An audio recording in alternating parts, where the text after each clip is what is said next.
अस्सलाम वालेकुम व्यूअर्स, कैसे हैं आप सब। उम्मीद है कि आप सब ठीक ठाक होंगे। तो हमारी दुआ है कि मेरा हमारे देखने वाले जहाँ भी रहें खुश रहें आबाद रहें।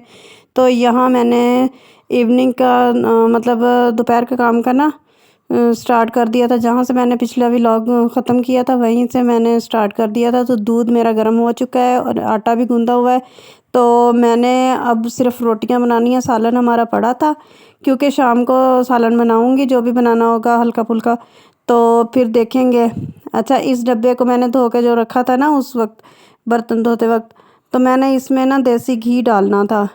देसी घी डालने के लिए ना मैं जिस चीज़ में भी डालती हूँ ना ये गिरने का ख़तरा होता है। तो मैंने कहा इसमें ना ज़रा पेच वाला है ना, ये दबा के बंद हो जाता है कैप, तो इस वजह से मैंने ना इसी में डाल दिया। ये देखे रोशनी में नज़र आता है, अंधेरे में तो नज़र ही नहीं आ रहा।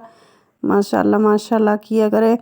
तो ये मैंने ना आधा इसलिए डाला है कि चलो फिर डाल लेंगे ना, पूरा भर के भी रखना ज़रूरी नहीं है। तो पराठे ही तो बनने होते हैं ज़्यादातर। और बच्चों को कभी कभी मैं रोटी पे लगा देती हूँ, ज़्यादा शौक से नहीं खाते। तो इसकी मस्तियाँ चेक करें। मैं रोटी बनाने लगी थी कि इन लोगों ने मदरसा जाना है, स्कूल से ही आ गए थे। तो ये ऊपर चढ़ के खड़ा हो गया। तो यहाँ ये देखें मेरी रोटी बनी है और मैंने देसी घी से ना इसको ऊपर से कर लिया है, देसी घी लगा के। तो ये देखें, ये अब इनको दे के ना रोटी मैंने खिला के इनको मदरसे भेज के अब मैं देख रही थी कि यूनिफॉर्म मैं धो लूँ, मगर क्या करूँ वो ना इस टाइम मैंने अभी खाना भी खाना है। तो सोच रही हूँ अभी धोऊँ या खाना खा के धोऊँ, देखते हैं क्या करते हैं। तो ये यूनिफॉर्म क्या करूँ मैं, लोग कहते हैं कि 2-2 दिन चला लेते हैं, पता नहीं कैसे वो लोग चलाते हैं। मेरा तो इसी तरह चलता है। ये शाम के टाइम हो चुका है, मैं शाम की चाय बना रही थी। तो मैंने कहा चाय तो लाजमी आप लोगों के साथ शेयर करूँ ना, अपने 2 कप। तो ये देखें जी, चाय का कलर देखें कितना प्यारा माशाल्लाह आया है। ये दोपहर के बर्तन अभी मेरे पड़े हैं। मैं ना स्टिचिंग पे लग गई थी।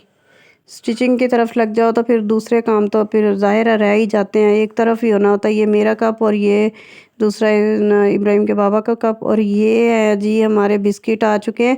और ये जो पीनट बिस्किट है ना, ये पीनट बिस्किट मैंने अपने लिए मंगवाए थे, और नमकीन बिस्किट जो थे ना वो मैंने ऐसे मंगवा लिया था कि इन्होंने लेने हैं तो ले लेंगे। तो इन्होंने क्या किया कि पीनट बिस्किट ही पहले खोल लिए।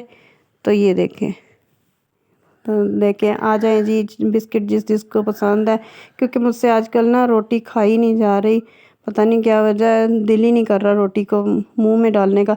तो मैं ये रात को मैंने बर्तन ये सॉरी कपड़े धोए, क्योंकि बहुत लेट हो चुकी थी। मैं स्टिचिंग पे मसरूफ़ रही। उसके बाद फिर बच्चे भी चले गए। मुझे भी यही लालच होती है कि बच्चे गए हैं तो मैं ना थोड़ा कर लूँ, काम निपटा लूँ, वरना उसके बच्चों के होते हुए तो होता नहीं है। और थोड़ी देर ना मज़े की बात ये कि थोड़ी देर मैं लेट भी गई थी, आधा घंटा। थकावट इतनी हो चुकी थी, दवाइयाँ खाओ ना तो सुस्ती सी लगी रहती है बंदे को। तो ये देखें, इतने गंदे ये करते हैं यूनिफॉर्म। हालांकि मैं यूनिफॉर्म इनका रोज़ाना वॉश करती हूँ, रोज़ ही वॉश करती हूँ, मगर फिर भी इतने गंदे यूनिफॉर्म होते हैं ये दोनों के। अभी तो तीसरे ने जब जाना है पता नहीं क्या कमाल करनी है मेरे साथ। तो यहाँ जी यूनिफॉर्म धुल जाएं, उसके बाद देखते हैं मशीन पे बैठने का टाइम मिलता है या नहीं, क्योंकि मैंने ना सूट स्टिच करके देना है कल शाम को। तो जुमे को उन्होंने पहनना है, आज तो बुध है। तो बुध पे सूट स्टार्ट कर लिया है, अब कल कंप्लीट करूँगी। तो फिर देखेंगे उनको कल शाम का तो मैंने कहा हुआ है, मगर मेरी कोशिश ये होती है कि मैं ना कर लूँ, रात रात बैठ के भी अगर करना पड़े ना। डिज़ाइनिंग वाला सूट है, टाइम तो लगता है फिर। तो इस वजह से मुझे ये ना मशीन की तरफ भी जल्दी थी। और इब्राहिम की ना पैंट जब भी मैं धोती हूँ, इब्राहिम की पैंटों में कुछ ना कुछ होता है। ये देखें, अब ये टूटा हुआ है, एक तरफ इसके रेज़र थी, एक तरफ इसका ना शॉर्पनर था, मगर वो टूटा हुआ पीस भी उसने अपनी पॉकेट में रखा हुआ है। ये हमेशा इसी तरह भरी रहती हैं इसकी पॉकेट। जब भी मैं कोई कपड़े, शलवार कमीज़ है तो कमीज़ों की उसमें पॉकेट्स में, और पैंटों की पॉकेट्स में से कभी पेंसिल कभी कुछ, बस इसी तरह की चीज़ें इसने इकट्ठी की होती हैं। तो जी ये यहाँ यूनिफॉर्म में धो के ना फिर उसके बाद मेरा ख्याल है कि मैं ना मशीन पे बैठूँ, मगर देखूँगी जब बच्चों ने अभी तो खाना मतलब कुछ ना कुछ खा के गए थे ट्यूशन। तो मैं उनको पूछूंगी, अगर इन्होंने अभी खाना खाना होगा तो पहले तो खाना दूंगी उनको, अगर नहीं तो फिर देखेंगे। और भी काम छोटे छोटे बहुत हैं अभी तो मेरे करने वाले, तो वो करके फिर ही अब मशीन पे बैठूंगी एक ही बार। तो यहाँ जी ज़रूरी ये होता है कि ना असल में मेरी तबीयत इतने दिनों से ख़राब रही है ना, तो उस वजह से मेरे कपड़े भी थोड़े से हो गए थे, 2-4 सूट ना इकट्ठे स्टिचिंग वाले। तो ज़ाहिर है जिन लोगों ने दिए होते हैं उनको तो नहीं पता होता ना किसी की मजबूरी का।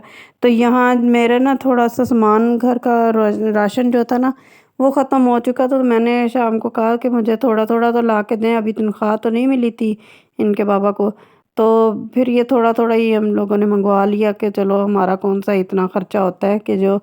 तो ये देखें जी यहाँ सर्फ़, ये एरियल ख़त्म हो चुका था, मैंने ये भी मँगवा लिया है वॉशिंग मशीन लगाने के लिए। और ये है जी कलौंजी, ये कलौंजी मैं ना डालती हूँ दाल में, तो उससे अच्छा जायका आता है और अच्छी भी लगती है दाल में, तो हर चीज़ मतलब मसाला वगैरह पूरा डाला हो तो फिर। और ये ना सब्ज़ी वगैरह कुछ नहीं लेके आए थे, दाल बनानी थी, कल दोपहर को कह रहे थे तो फिर मैंने दाल ही मंगवा ली। और टमाटर थोड़े मंगवाए हैं, प्याज आलू सारा कुछ जो थोड़ा थोड़ा ये। अच्छा मैं ज़्यादा नहीं मंगवाती इसलिए कि ये हमारा ना ख़र्चा कम होता है, मतलब इस्तेमाल कम होते हैं हमारे। तो फिर इस तरह ना गर्मी का मौसम है ना, तो ना वो ख़राब हो जाते हैं प्याज वगैरह और आलू। तो इसलिए मैं उतने मंगवाती हूँ जो 2-4 दिन में इस्तेमाल हो जाएं, फिर दोबारा मंगवा लेती हूँ। कौन सा हम लोगों ने दूर से लाने होते हैं, हमारे घर के पास ही तो मार्केट है, वहाँ से आ जाते हैं। और ये ना मोहम्मद ऊपर चढ़ा था शेल्फ पर तो उर्वा कह रही थी कि मैंने भी चढ़ना है, इसलिए मैंने उन उसके डांटा कि वो तो छोटा है, आप तो छोटी नहीं हो ना। तो यहाँ जी मैं डब्बों में डाल रही थी, मैंने कहा हाथों हाथ डाल दूँ, ऐसा ना हो कि किसी बच्चे के हाथ आए और मेरा तो नाश पे हो जाए सामान का। सत्यानाश कर देते हैं ये लोग, कोई भी चीज़ हाथ आए से। कल इसके हाथ में आ गया, मोहम्मद के हाथ में ये चीनी का डिब्बा, इसने खिड़की में से निकाला है कैबिनेट में से, पता नहीं कैसे चढ़ के। चढ़ तो जाता है, आपको पता अब देखा ही है आपने। तो इसने सारी चीनी किचन में गिराई हुई थी, इस तरह के काम ये करता है उल्टे। तो इस वजह से मैंने सोचा कि ये भी मैं अपना काम निपटा ही लूँ, ऐसा ना हो कि कल वाला अशर हो मेरे साथ। ये लें जी, अब डब्बा तो मैं ना अखबार रख के ना इसके नीचे फिर इसको कैबिनेट में रखती हूँ साफ़ करके, ताकि ना खिड़कियाँ जब ऑयली सी हो जाती हैं ना, फिर वो खिड़कियाँ अच्छी नहीं लगती ना चिकनाई से भरी हुई। वैसे तो बंदा साफ़ कर ही लेता है, मगर फिर भी थोड़ा सा एहसास करना चाहिए, क्योंकि नहीं ये कीबोर्ड सा होता है, तो इस वजह से। यहाँ मैंने सरफ़ वगैरह भी डाल लिए थे, तो मोहम्मद ज़्यादा तंग कर रहा था, इसलिए मैंने ना जल्दी जल्दी किया और वीडियो उस वक्त बंद हो चुकी थी। यहाँ कलवंजी भी डब्बी में डाली गई है जी, ये देखें। इसको ना दाल वगैरह में डाला करें आप भी, ये तो बहुत सी बीमारियां दूर करता है। तो मैं तो दाल में इस तरह डालती हूँ लाजमी, ये बैंगन में भी जाती हैं। तो जी ये देखें यहाँ मैंने ना वैसे मसाला पिसा हुआ भी पड़ा है, मगर मैंने ज़ीरा जो होता है ना साबुत, वो भी दाल में तड़के के लिए मंगवाया था। थोड़ा सा ही मैंने कहा ला देना, क्योंकि मसाला घर में पड़ा है, तो ये दाल में जो डालना होगा बाद में जब मैं सारा राशन मंगवाऊंगी ना घर का, तो उस वक्त फिर मैं पैकेट एक एक पैकेट मंगवा लेती हूँ, मेरा चल जाता है काफ़ी देर तक। तो अभी तो मैंने थोड़ा ही सामान मंगवाया था, क्योंकि जितना थोड़े दिन निकल जाए, 10-15 दिन, उसके बाद देखा जाएगा फिर। तो यहाँ जब मैंने चीनी डालनी स्टार्ट की, और मोहम्मद ने तो इतना मुझे तंग किया इस दौरान कि जिसकी कोई हद नहीं है, हाथ आगे कर रहा था कि मेरे हाथों पे गिराओ। तो यहाँ ना मैंने फिर डांट के भेजा, पहले टेबल पे चढ़ा है, उसके बाद इसने टेबल रखा हुआ है यहाँ दूसरी साइड पे मेरे मशीन पे बैठने वाला, और फिर जब मेरे पास आया मैंने फिर डांटा है, तो फिर भाग के टेबल पे चला गया।